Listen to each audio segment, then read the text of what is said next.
Okay, this is the next video in the Guerrilla Cooking series. The last one I did corned beef willy. I mentioned that I came across a variation of it that I wanted to try.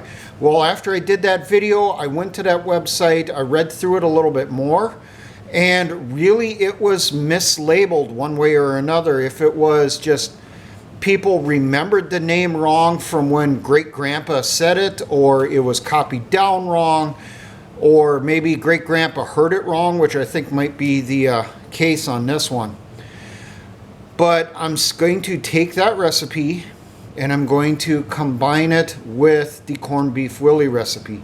Now the recipe that I was going to do, it was marked as corned willy, but when I was reading through it, it actually falls under a different category of something called a slum. So I'm going to combine the two together and I'm going to call this Slum Willy. Now the ingredients for this are 1 medium potato, half of a small onion, but this is really small, so I'm just going to use all of this one, half a tin of corned beef, some diced tomatoes, canned diced tomatoes, and if you have it available, some corn. If you have the large cans, I'd say half of it. If you got a small can like this, we'll just add all of it. Now, because of the amount of stuff here, I'm going to use the stew pot style mess kit, my East German mess kit. So let's go through and let's start the prep.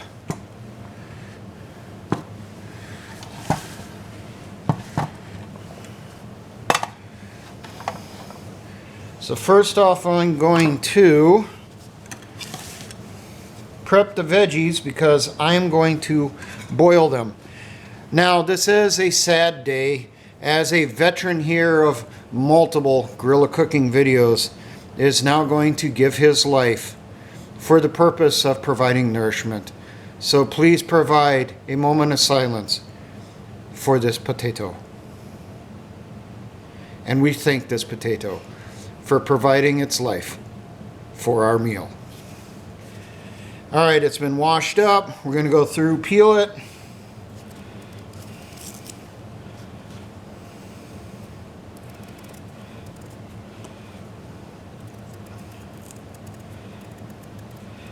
Now, when you consider that you're doing this in essentially a survival situation, you want to take off as little of the potato as possible while peeling it, because you're trying to get as much food in you as possible.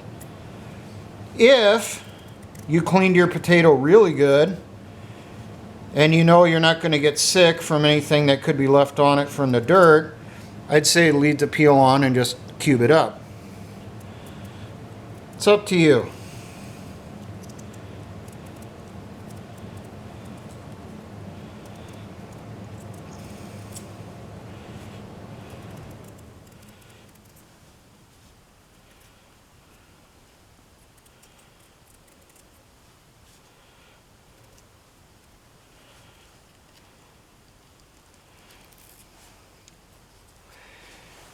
Peeled up. Now remember, cut it into 1/2 inch cubes, 1/2 inch thick.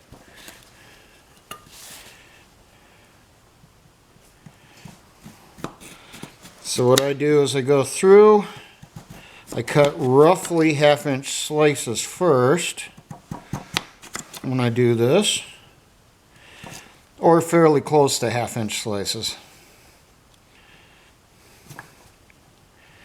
And this one's being extra slippery today. Then I typically slice them in half and then cut my cubes.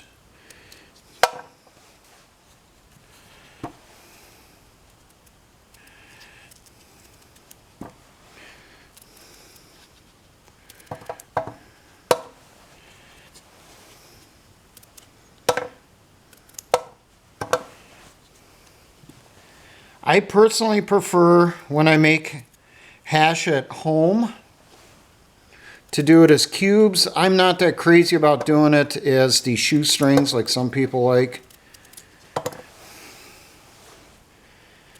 And then when I normally do this at home for myself, I do this on a plate. I don't do it in my hands, but I'm trying to simulate doing it in the field. Where in the field, I probably won't have a cutting board. So you got to use what's available.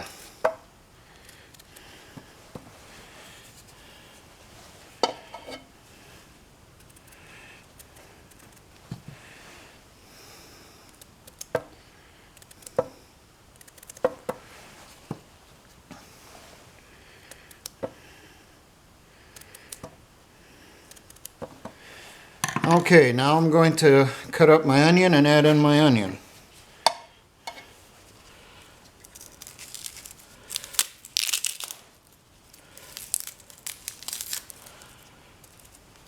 Now just remember, when you're doing this in the field, either camping, a guerrilla situation, whatever it may be, survival situation, conceal these food scrap pieces. Don't leave them out. If you're being pursued, you're being followed, someone can find those scraps and figure out that, hey, someone was here. So bury them.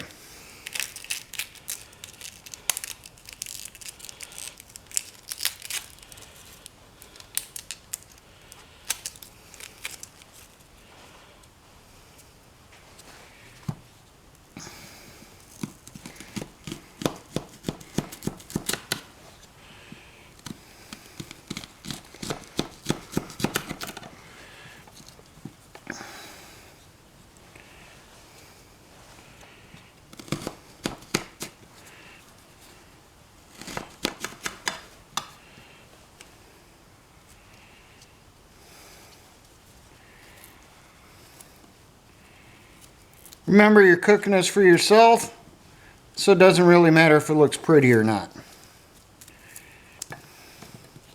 Cut it up the way you want for your personal preferences.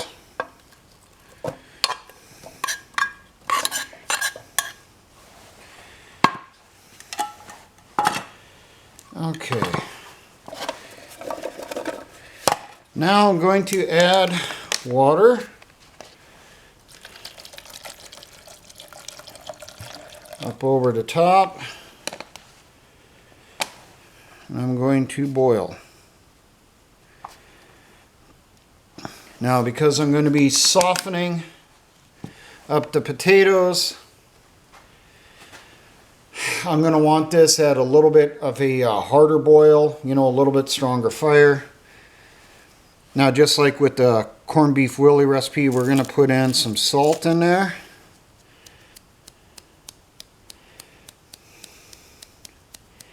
Estimate teaspoon.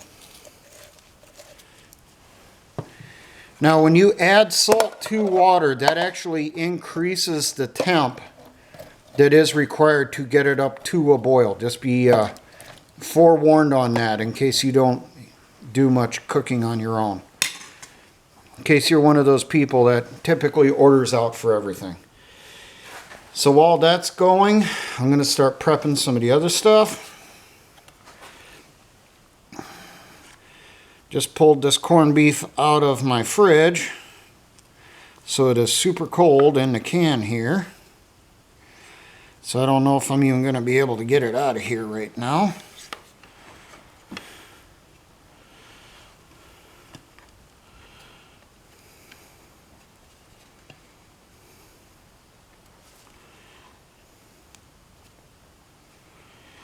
Remember to be careful so you don't cut yourself on the cans.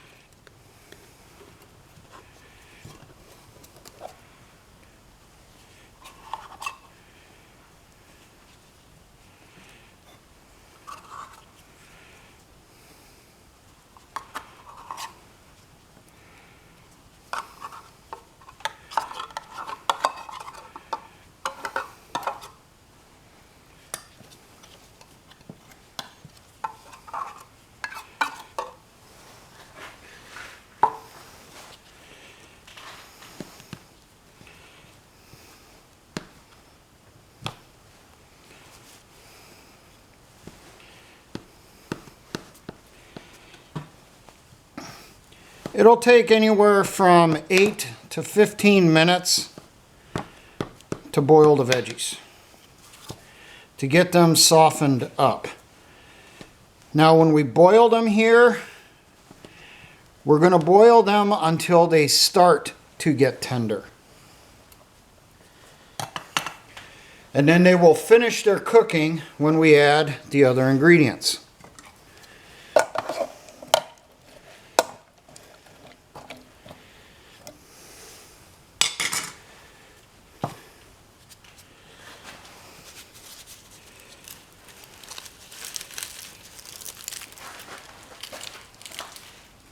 Now, while I got the time here, looking at some of the recipes from World War I, I see basically two different dishes that were the most common for U.S. troops. The corned beef willy, which apparently that was their primary choice, and then there was another dish called slum, or slum Bouillon.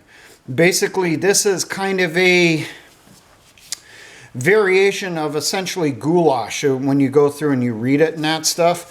Well, the troops in World War I in the trenches, if they had the pasta, they'd put it in there. If they didn't have the pasta, they would put in maybe some hardtack or some crackers in its stead. Now, this particular recipe that I'm trying to modify today, the name I came across for it when looking at a website was something like Uncle Crone's Slum Willy. Now, when you looked at the ingredients, you think it is Uncle Crone's Corn Willy, sorry. When you look at the ingredients, just a first check, you think it is a corn willy. But when you get down into it, it actually qualifies as a slum. Now, the difference between a slum and a willy, from what I can tell, it looks like it really has to do with what you're trying to do. If you're doing it as a hash, you're adding potatoes, then it falls in the willy category or the corn willy category. If you omit the potatoes and you replace it with, say, some diced tomatoes, which the troops had in large amounts, it fell in the category of a slum. I'm combining the two together. Now, when I read through, there is a little write-up with that recipe I'm going off of, this Uncle Crone corn willy. When you read through it, it mentions that this comes from someone's uncle who served in a light horse artillery battalion. Well, that tells me this person probably was not in the U.S. military. The only ones that I heard referring to units as light horse was Anzacs, Australians, New Zealanders. So maybe this was an Australian or New Zealand veteran who, for some reason, was around U.S. troops, tried a recipe, liked it, and asked what the name was. Someone gave him a name. Maybe he misheard, misremembered, or whatever. After the war, when he passed the recipe on to his family, he called it Corn Willy, and actually it's a slum. You know, that's my guess what happened with the name on that.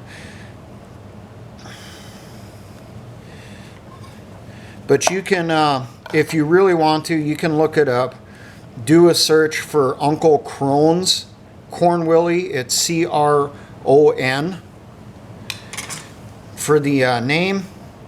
If you want to try it according to what that person had written up from, you know, their great granduncle or whatever it was. But I'm going to use that as the base for this recipe.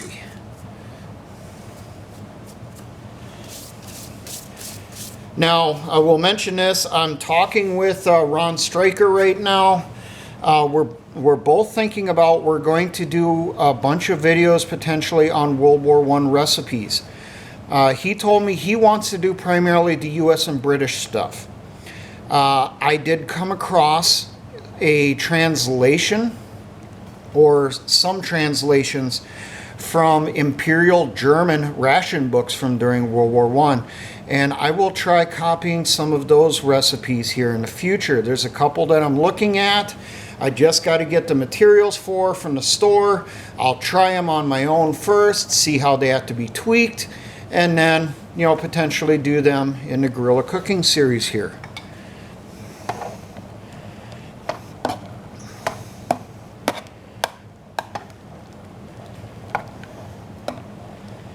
Now, it looks like the potatoes got to go a bit longer. It smells like the onions are getting cooked pretty well. Personally, I don't like boiling onions. I prefer frying them. But for brevity in this, to try to make it simple, I'm just going to boil them with the potatoes. The reason I am boiling this instead of frying this is just like in the corned beef Willy episode or video that I did yesterday, I'm going to be using part of the water. Part of the starch water.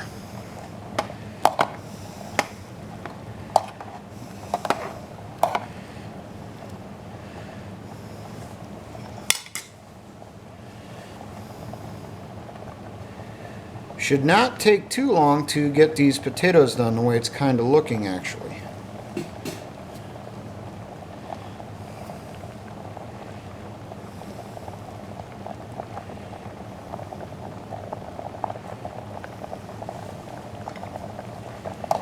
Now, someone did leave a comment last night, which I did really agree with, and the person got the idea of why I'm doing this series.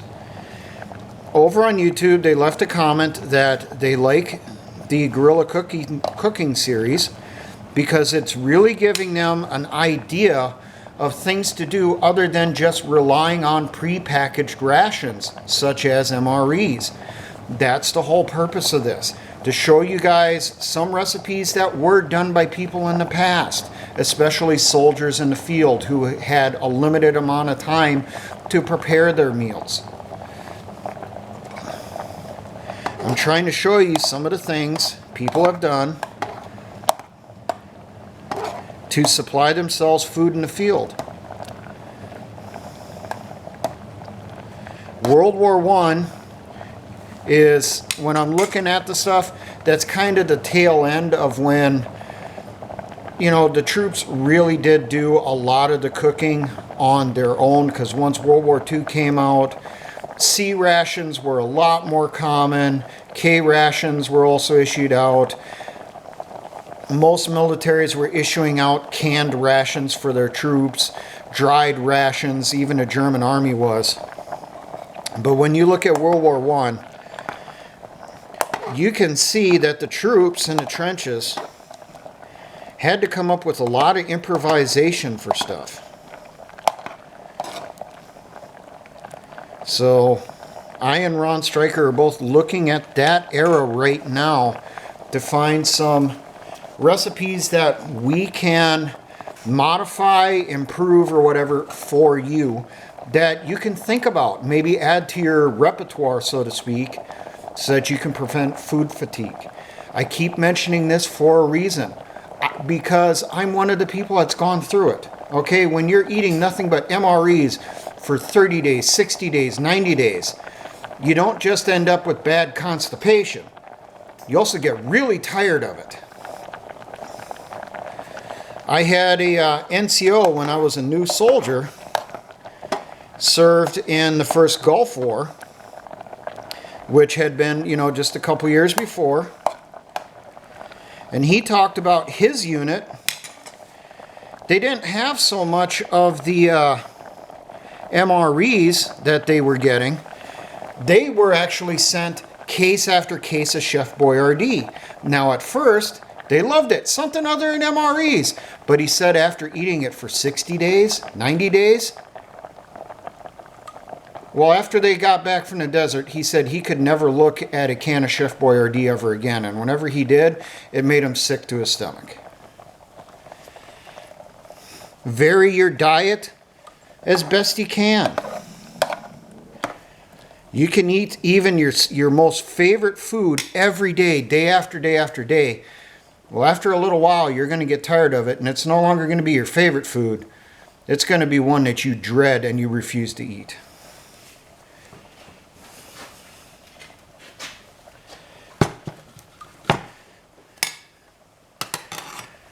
Now, something I couldn't show you yesterday because I did not have that much water in there. As you see, we got a lot of fluid left in here. We're not going to need all that. So I'm going to drain off some of the excess. I think I'm going to leave about that much left in there. And now I'm going to add in a bouillon cube.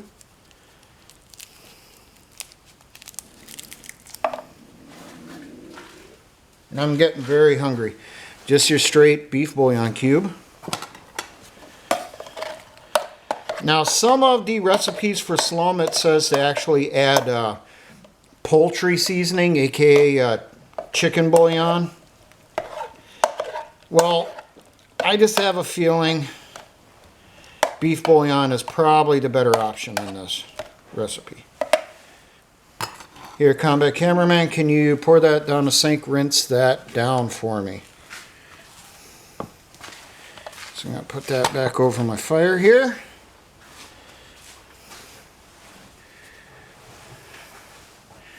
And I'm going to add in my other ingredients. First, I'm going to dump in my corn because I drained it. If all you have is a large can of corn, use half and try to cut down on the fluid. If it's a small can like this, add the whole thing.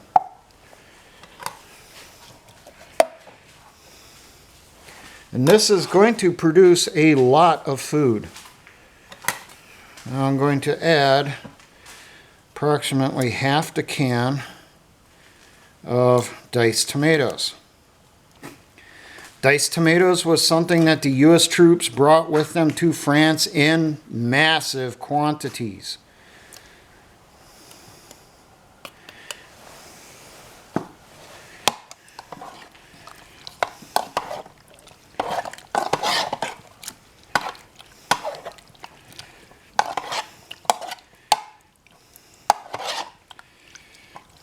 Now I'm going to go through.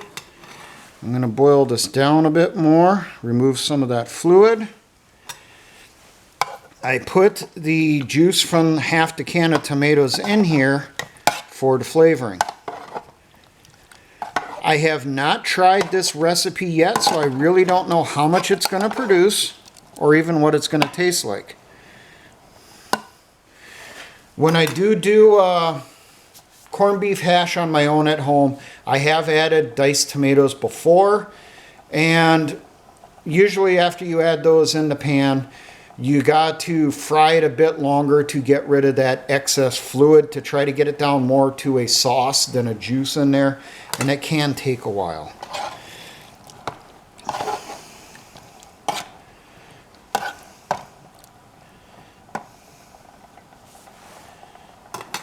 So at this point, we are going to be over our high heat, over our campfire.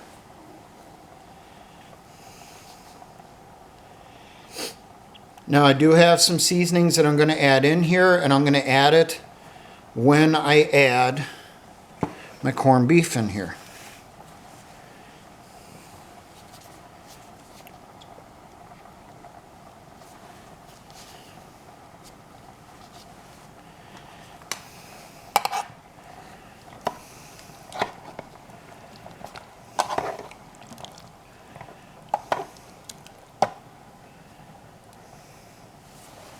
As you can see on the potatoes, they're not cooked all the way through. They're getting really close. I want to finish the cooking on those in my boil here.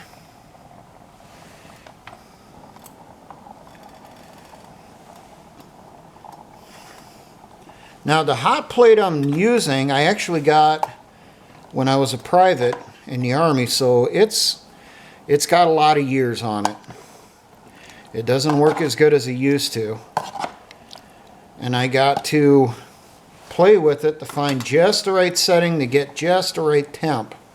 Because you can't really go off of the knob anymore. You turn it all the way up to high. It's not really at high. It's weird. It's just because of its age.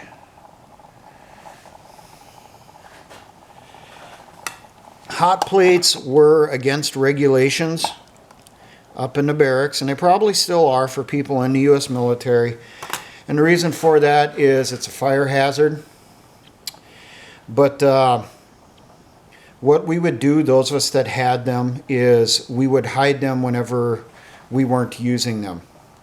You would never let it sit out. Well, as soon as it was done, it cooled off, you went through, you wiped it down, cleaned it up, and then you hid it somewhere. Hid it underneath something in your wall locker, hid it in a closet, hid it in a duffel bag, whatever.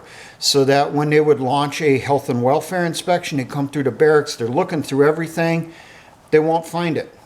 And if they did find it, well, it's put away, it's cleaned up. You'll get written up for it, but you may not get an Article 15 for it, compared to if it was actually sitting out. I knew guys that got caught with that, having their hot plates sitting out, and they ended up with Article 15s. They lost rank, they lost pay. So.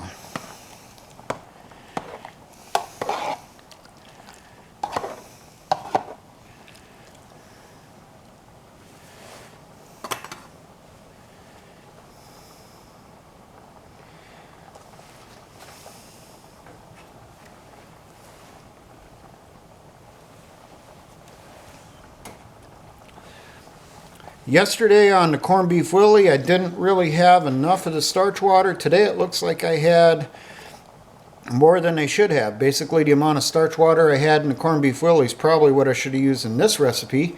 And the amount of water I used in this recipe, I should have used in the corned beef willy recipe. That's the way it goes sometimes. And that's the way it's going to be for you when you're out in the field too. It will take a while to perfect this stuff, to find out what works best for you. What are the conditions that you need for your meal? Now with this recipe, it actually said in there on the Uncle Crone's Corn Willy that you boil it down to the way you want it. If you want it as a stew, leave more fluid in it. If you want it to go more towards the hash side or a casserole side, boil off a lot of the excess fluid.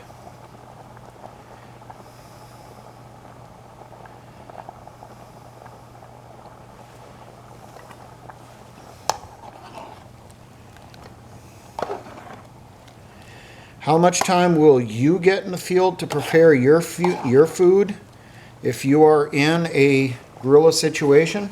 Who knows? This is one of those meals that I think you should do it basically an end of the duty day thing. You're done with the missions for the day. You now get time to relax before your next guard shift. Maybe you're going to get some time to sleep and stuff. Maybe sit down at that point, make yourself a real good hearty meal.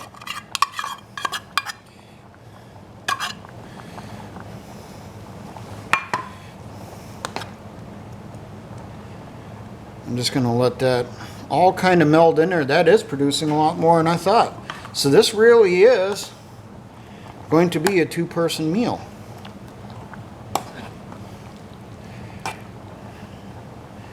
Now the corned beef will break down and it will turn into quote-unquote a disgusting pink looking mush. But you actually learn, just because it looks bad doesn't mean it tastes bad. I will add some pepper to taste. Okay, that's about a teaspoon. And I'm going to add some garlic powder. Add what you got, what you like.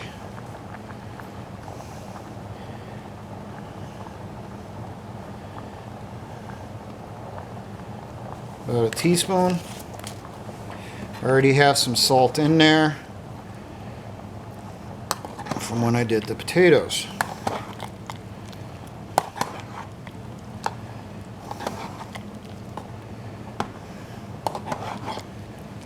This actually is turning out more like a stew right now. But like I said, boil it down to make it more of a hash or add less fluid. You can put in the tomatoes without adding any of the juice to cut down on getting it to the hash, but just be advised, as the tomatoes heat up, they are going to come apart. They're going to dissolve. That's what tomatoes do.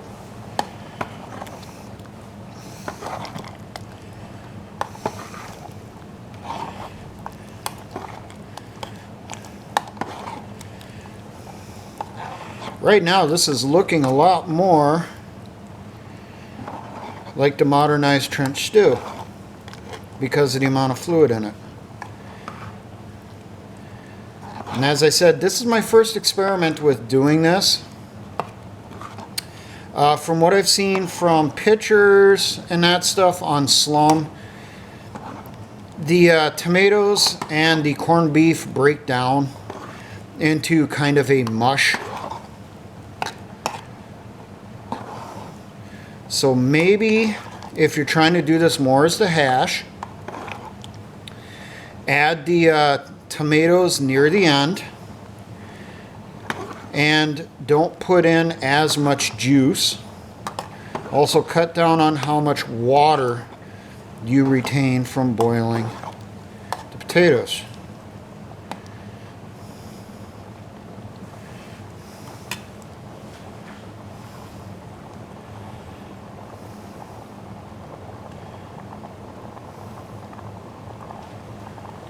Yeah, this did turn out more like similar to the modernized trench stew,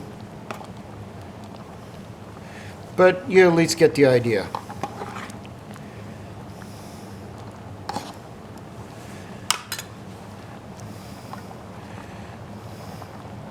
I know Combat Cameraman's getting hungry, and so am I, so I am just going to dish some of this up.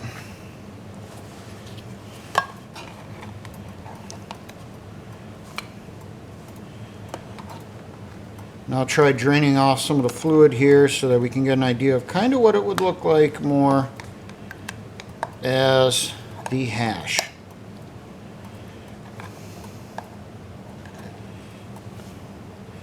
But there, a bit of an idea of what it would look more like as the hash if you control your fluid. So here you go, Combat Cameraman.